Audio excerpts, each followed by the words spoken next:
While repairing the broken tile in the kitchen at midnight after spending the entire day assembling furniture at her sister's apartment, I heard my wife shouting, "He's like a stray dog I can't shake off."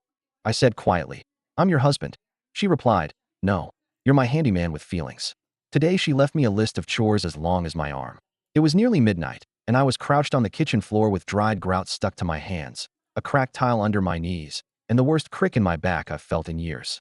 The kind of ache that starts low but travels, like it's got its own little vendetta against your spine. I'd spent the entire day at Morella's sister's place putting together furniture from hell, dressers, nightstands. One of those overcomplicated vanities with screws that looked like alien tech. The instructions were a bad translation, and the Allen key wore a blister into the inside of my thumb. I hadn't even eaten dinner. Morella had said she'd bring something back when she picked up groceries. She didn't. She came in talking on the phone, barely glanced my way, and disappeared down the hallway with that distracted air she'd perfected over the years. I didn't bother saying anything, just kept working on the tile like the good little husband. That's when I heard it. I didn't mean to listen in. I wasn't trying to eavesdrop. The house just carried sound too well at night, when everything else was quiet. She was in the hallway, on the phone with someone. I couldn't tell who at first, and then her voice got sharper, more annoyed. "He's like a stray dog I can't shake off." My heart stopped. Not slowed down. Stopped. Just enough time for me to wonder if I misheard her. But then I heard myself, as if my own voice came from outside my body. "I'm your husband." And she didn't hesitate.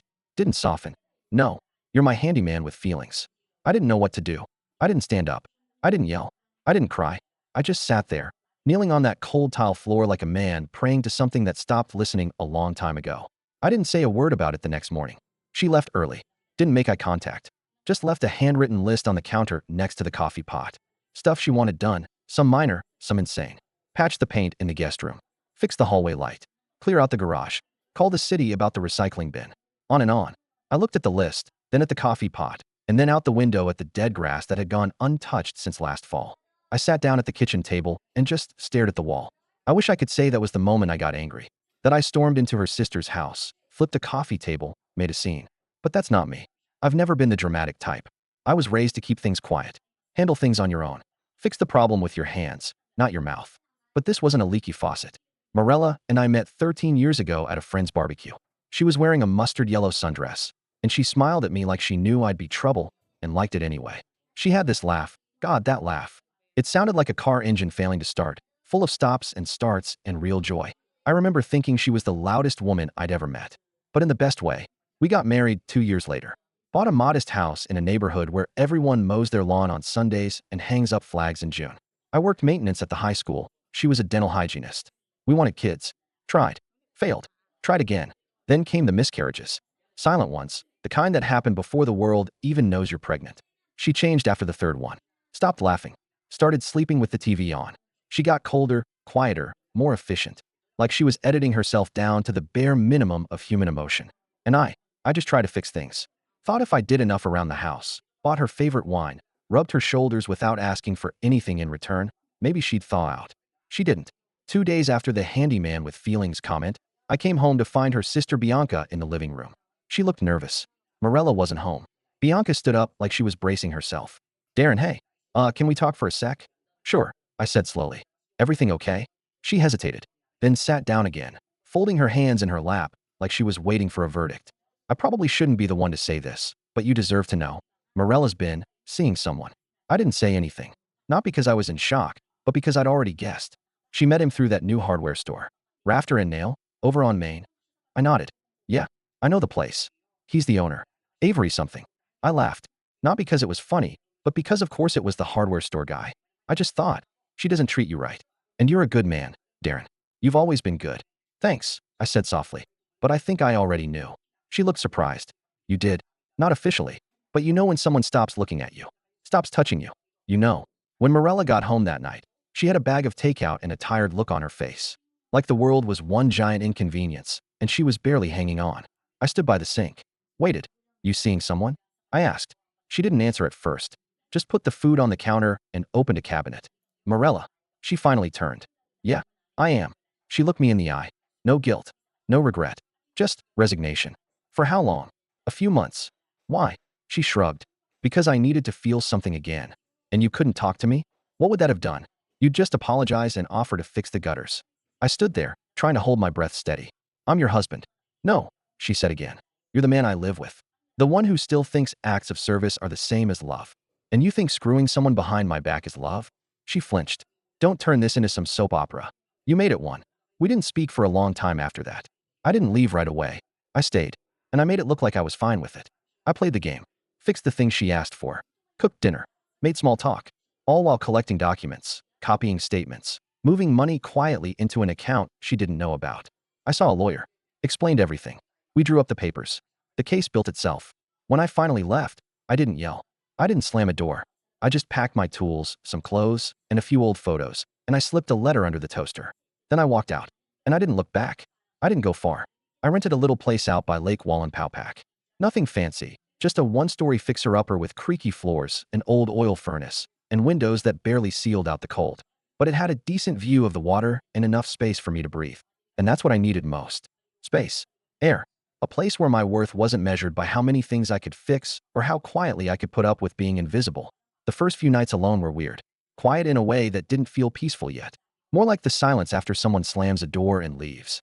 I kept expecting to hear Morella's voice from another room, yelling about laundry or asking where I put the duct tape. But she wasn't there, and she wasn't going to be.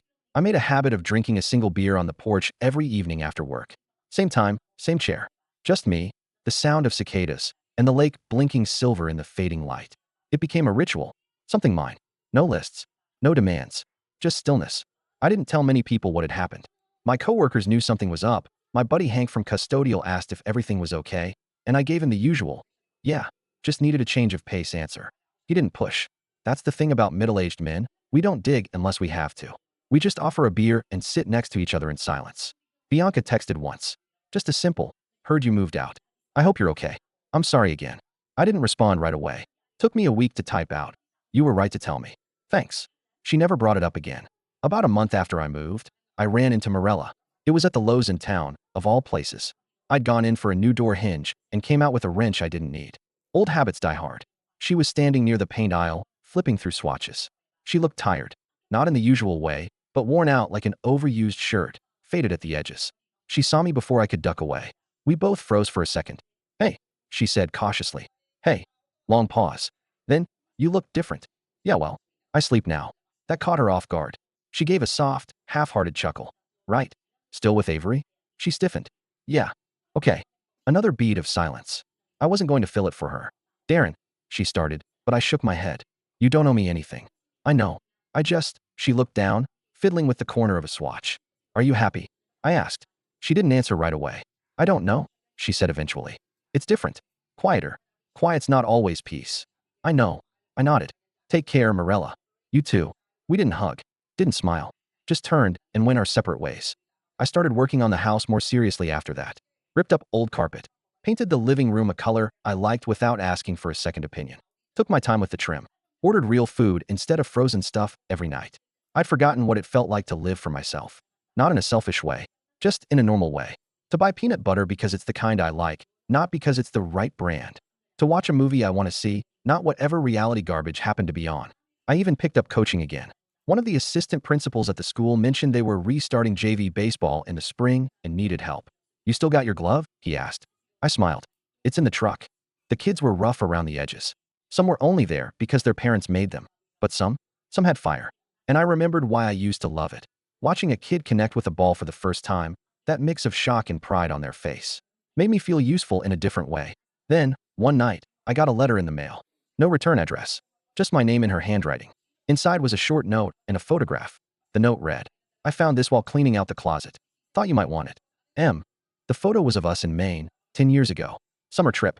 She had her feet in the water, laughing, and I was holding a dripping ice cream cone because hers had fallen and she'd insisted I give her mine. I remember that day. I remember how she kissed me after, ice cream still on my chin. I sat on the porch that night and stared at the photo for a long time. Not because I missed her, but because I missed that version of her. The woman who laughed without bitterness. The woman who looked at me like I was enough. And I missed the man I used to be too. Before I let myself be whittled down to a list of chores and polite silences. About 2 months into living on my own, I started sleeping better. Not just the quantity, but the quality of it. The kind where you wake up and actually feel like you slept. That hadn't happened in years. I think part of it was the quiet, sure. But it was also the lack of tension. The absence of walking on eggshells. No one huffing at my existence. No cold shoulders across the dinner table. I wasn't being punished every day for sins I never committed. I didn't realize how much of my energy had gone into keeping the peace until I no longer had to. One Saturday, I decided to swing by the farmer's market in town. I used to go with Morella in the early years. She loved it back then. Fresh bread, homemade candles, talking to the soap lady about essential oils she never ended up using. But at some point, even that turned into a chore. Something else to complain about. Something else I did wrong. This time, I went alone. I bought myself a bag of apples, a jar of homemade pickles, and a damn good slice of pie from an older woman who smiled like she'd been baking for 70 years straight. I sat on a bench in the shade and just ate. Watched people pass. Listened to a folk band playing near the flower stall. It sounds ridiculous, but it felt like the first moment of real joy I'd had in a long, long time. That's when someone called my name. Darren. I turned, squinting into the sun. It was Bianca. She looked surprised, but pleasantly so. She was carrying a paper bag full of produce, and her hair was pulled up like she'd come straight from a workout. Hey, I said, standing. I almost didn't recognize you. Yeah? Why's that? You're smiling. I laughed. Don't tell anyone. I've got a reputation to uphold. She sat next to me, uninvited but welcome. How's the new place? Small. Quiet. A little rough around the edges, but it's mine. She nodded. I'm glad. We sat in silence for a moment, listening to the band. You know, she said finally, she still talks about you. I didn't look at her. Just kept watching the couple dancing near the music. She's not happy, Bianca added. I shrugged. That's not my responsibility anymore. No, it's not. But you should know. I think she regrets it. She just doesn't know how to say that out loud. I exhaled slowly. That makes two of us, then. Bianca gave me a look. You regret leaving? No. I regret staying so long. I saw Morella again 2 weeks later. She called, out of the blue. Said she had some mail of mine, stuff from the DMV and a package that had gotten sent to the old address. Asked if I could come by and pick it up. I almost asked her to just leave it on the porch. But something made me say, sure. I'll stop by after work. It was weird walking back into that house. The scent hit me first, lavender mixed with a candle trying too hard to be vanilla. She had changed the curtains, rearranged the furniture, but there were still pieces of me scattered around, like ghosts. A picture frame I made in woodshop years ago still sitting on the bookshelf. A blanket I'd picked out still folded on the couch. She handed me the mail at the door. We stood awkwardly in the foyer for a beat longer than we should have. You want some coffee? She asked. I hesitated, then nodded. She poured 2 cups, and we sat at the kitchen table, the same one we'd eaten 1,000 meals at, argued across, passed birthday cards over. This feels weird, she said, stirring her cup. Yeah, I said. It does. How's the house? Coming along. She nodded. Bianca says she saw you. Said you looked better. I took a sip of coffee. I feel better. That's good. Another silence. Then, do you hate me? I looked at her. Really looked at her. She was thinner, paler. Her eyes had more shadows underneath them than I remembered. No, I said finally. I don't hate you. She let out a breath she'd clearly been holding. But I'm angry. Not just at what happened. At what we became. At what we let happen. She looked down into her mug. I don't even know when it started going wrong. Neither do I said. Maybe we were always broken, and we just didn't see it. That's depressing. Maybe. Or maybe it's just the truth. She didn't argue. I finished my coffee. She offered me a refill. I declined. Before I left, I paused at the door. Why him? I asked. She blinked. What? Avery. Why him? She looked down. He made me feel noticed. Like I mattered again. I nodded. Yeah, I get that. I left without saying goodbye. After that, I didn't see her again for a while. But I started noticing things. Mutual friends stopped mentioning her. Some gave me sympathetic looks when we crossed paths, the kind you give someone at a funeral. Others acted like nothing happened at all. And then there were the rumors. Small-town rumors. The kind that spread faster than the flu in winter. Someone said she and Avery had broken up. Someone else said she'd been coming into work late, snapping at patients, zoning out mid-cleaning. Another said she was drinking more. Alone. I didn't ask. I didn't reach out. Not because I didn't care, but because I was finally learning how to care from a distance. You can love someone and still understand that you're not meant to be in their life anymore. That was the hardest lesson of all. Then one afternoon, my phone buzzed. Unknown number. I almost ignored it. But something told me to pick up. Hello. Darren. It was her. She sounded tired. Not just physically, but spiritually. Like her soul had bags under its eyes. I need to talk to you. Now. Not now? Soon. Please. Just let me explain some things. I hesitated. Darren. I'm sorry. For all of it. I really am. I sat on my porch, the wind brushing against my neck, the sound of the lake lapping against the dock. I'll think about it, I said. Then I hung up. I didn't call her back. Not that day. Not the day after. A week passed. Then 2. I thought about it more than I wanted to. Thought about what she could possibly want to say that she hadn't already said, or implied, or shrugged off. The things you don't say for years, those things build up like plaque in a pipe. And then one day, the water can't flow anymore. Doesn't matter how badly you want to turn the tap back on. But curiosity is a slow poison. Even when you know better, it gets in. She left a voicemail. Just one. Hey, it's me. I know you're ignoring my call. I get it. I don't want to fix anything. I'm not calling because I want something from you. I just need to talk to you. Just once. Please. I didn't delete it. I didn't return it either. Then one Thursday, I ran into her mom. I was at the post office, standing in line, and I heard her voice before I turned around. Darren. I turned. Rosa. Hi. She gave me a smile. Small, warm, tired. You look good, she said. You too. Are you doing okay? Getting there. She nodded like she already knew. She looked down at the envelope in her hand, then back up at me. She talks about you, she said quietly. More than you'd think. I'm sure. She's not who she used to be, but she's trying. I think she was angry for a long time, and she didn't know what to do with it. And when we hold on to pain too long, we start handing it out like it's ours to give. That hit harder than I expected. She's not asking for forgiveness, Rosa added. Just a conversation. I nodded slowly. I'll think about it. I hope you do, she said. Then she smiled, soft but genuine. You were good to her, even when she didn't know how to be good back. It took another week, but I finally texted her. Saturday, noon, the diner on 6th. She replied almost immediately. Thank you. I got there early. Sat in a booth facing the door, ordered a coffee. My stomach was a wreck, like I'd swallowed gravel. I half hoped she wouldn't show. Half hoped she would. She came in 5 minutes late. That used to drive me crazy. Now it felt familiar. She wore jeans and a sweater, no makeup, hair pulled back. She looked nervous. Younger, somehow, but also worn down. Like life had been pulling her in two directions, and she finally stopped resisting. She sat down across from me. Hi. Hi. The waitress came over, and she just pointed to my mug. Same. We sat in silence until the coffee arrived. Then I spoke first. So, you wanted to talk? She nodded. I've been going to therapy. That surprised me. Not because she didn't need it. We both did. But because she'd never believed in it. Said it was a waste of time to pay someone to tell you stuff you already know. What changed? You left, she said. And I didn't feel relief. I felt hollow. And I couldn't blame you. For the first time, I had to actually sit with it all. And it sked. I stared at the table, then looked back at her. So this is some kind of closure thing? I don't know. Maybe. What do you want, Morella? She let out a breath. I want to say I'm sorry. For more than just Avery.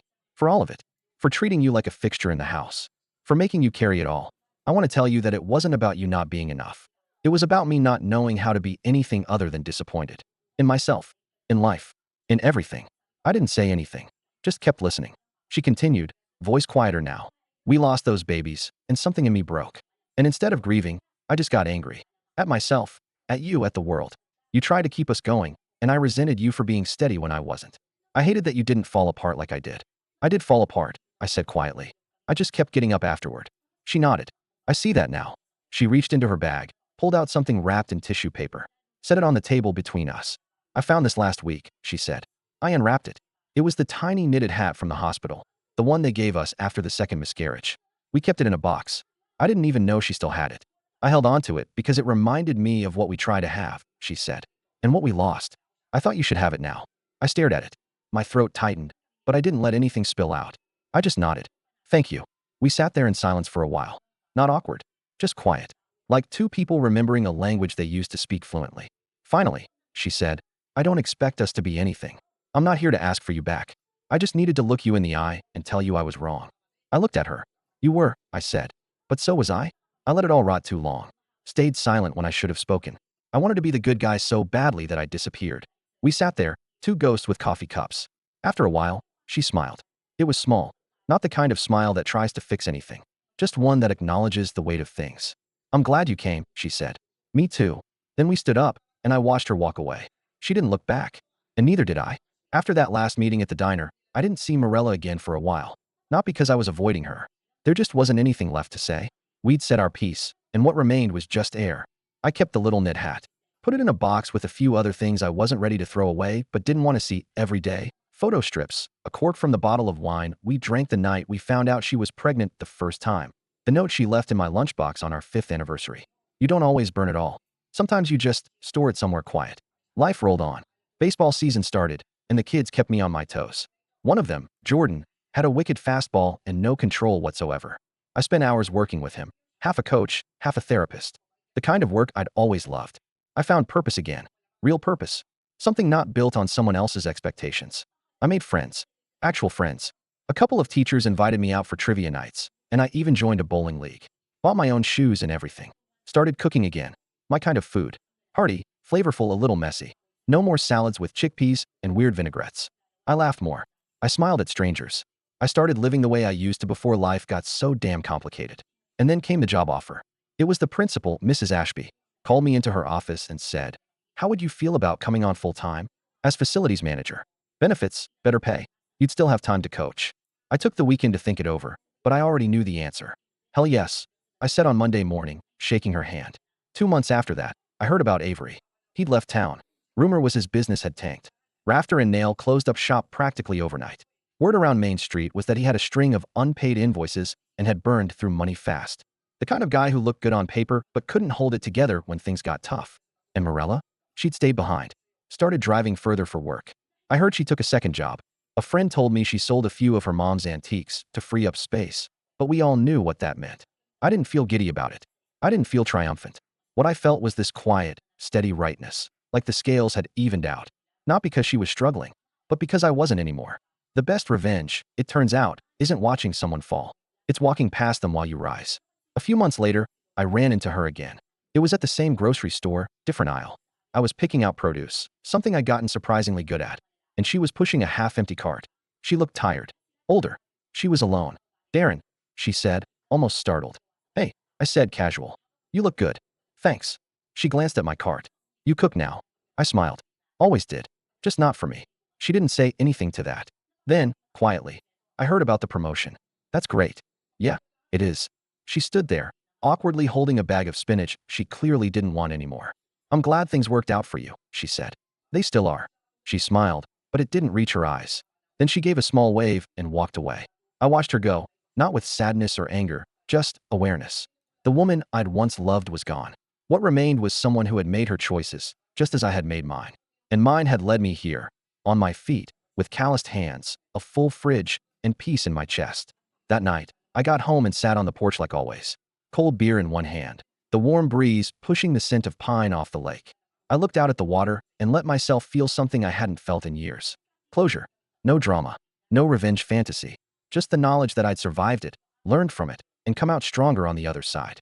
And she'd have to live with knowing that the man she called a handyman with feelings had rebuilt his life, without her, and made it beautiful. That was my revenge. And it was more than enough.